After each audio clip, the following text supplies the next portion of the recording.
मोनसे खोन्थाखौ लानानै जोंनि पर्बतजरा हालामावहाय अपोजिशना खोब रिउमार खालामगासिनो दङ। बे जादों पावार प्लान्ट गायसननायखौ लानानै जे जोंनि पर्बतजरा हालामावहाय जोंनि सरकारा मोनसे पावार प्लान्ट गायसननो नागिरदों, जाय इन्डास्ट्रिनि गेजेरजों जोंनि हालामाव थानाय जोंनि जा बेकार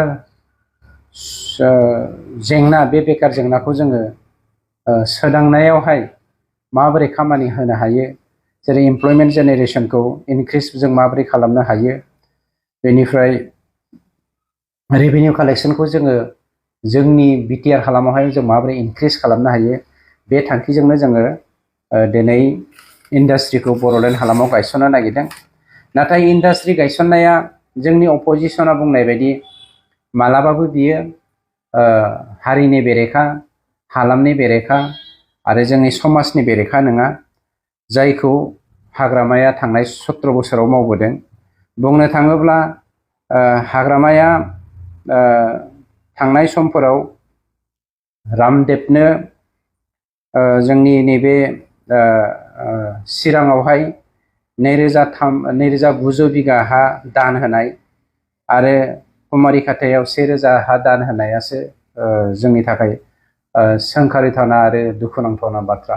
मानो होनोब्ला बे 3,900 बिगा हाखौ दे मोनसे सासे सुबुंनो दान होबाय, बे दान होनायनि गेजेरजों जोंनि बर' समाजा जेबो लाब जायाखै, थाइसे थाखा जोंहा रेभिनिउ फैयाखै, बेकार जेंनाया जोंहा सुफुंजायाखै, बेवहाय जोंहा खहासो जादों।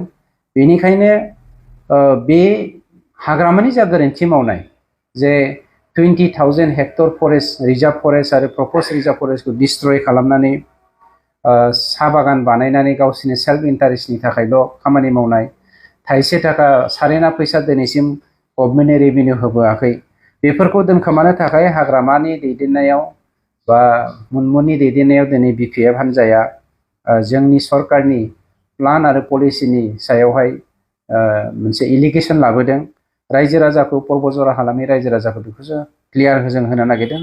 जों जा इन्डास्ट्रि गायसननो नागिरदों, बे इन्डास्ट्रिया केबल मात्र इन्डिजिनियास मानसिफोरजों सोमोन्दो थानाय मोनसे इन्डास्ट्रिसो गायसननो नागिरदों, जेरावहाय जोंहा हालामाव रेभिनिउ इनकाम जेनेरेट जानायजों लोगोसे जोंनि हालामनि बेकार जेंनाफोरखौ जोङो हानायमानि जोङो सुफुंनो नाजानाय।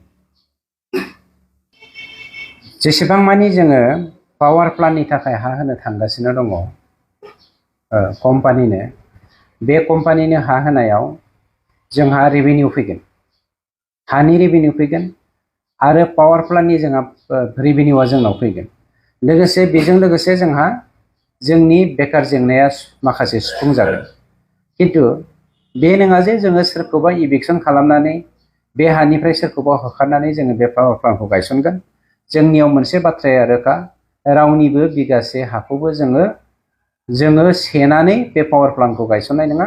आरो बे अपोजिशननि मोनसे मा होनो इलिगेसनसो, जे हाग्रामाया गावनि न'खरनि मुङाव, न'खरनि सोद्रोमाफोरनि मुङाव बेलागोबा रिजार्भ फरेस्ट आरो जोंनि मोनसे रिजार्भ फरेस्ट दंबावो महामाया रिजार्भ फरेस्ट, बे मोननै रिजार्भ फरेस्टआवहाय 9,150 बिगा हाखौ फरेस्ट रिजार्भ फरेस्टखौ डिस्ट्रय खालामनानै साहा बागान खालामदों।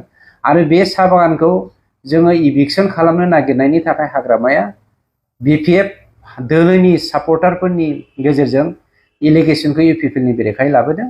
बे खुनु समाज बेरेखा खामानि जों मावनो थाङाखै, हाग्रामाया जेरै मावबोदों बे मोनसे बाहानासो गावनि गोरोन्थिखौ डाइभार्ट खालामनो नागिरनाय। प्रटेस्ट खालामनाय जाय बिथांमोन दङ, बिथांमोनखौ जोङो बिखाफोर दोननानै बुंनो हायो। सोरहाबा बेवहाय बेक्तिगत भाबै खहा जानो नागिरदोंबा जोंनिसिम आपिल खालामनो हायो। सोरनिबा सम्पतिया बेवहाय खहा जानो नागिरदोंबा जोंनिसिम आपिल खालामनो हायो। सोरबा दावराव देख्रेब हाग्रामानि एडभाइजारनि एडभाइस बायदियै, इन्स्टिगेसन बायदियै बे खामानिखौ मा होनो प्रटेस्ट खालामनाया दुखुनांथाव बाथ्रा। बियो हारिनि जौगाथाय, हालामनि जौगाथाय, बिटिआरनि जौगाथायनि बेरेखा मावनायसो। गतिके जोङो सावरायनानै समयसाफोर दङब्ला समाधान खालामनायखौ जोङो खावलायो।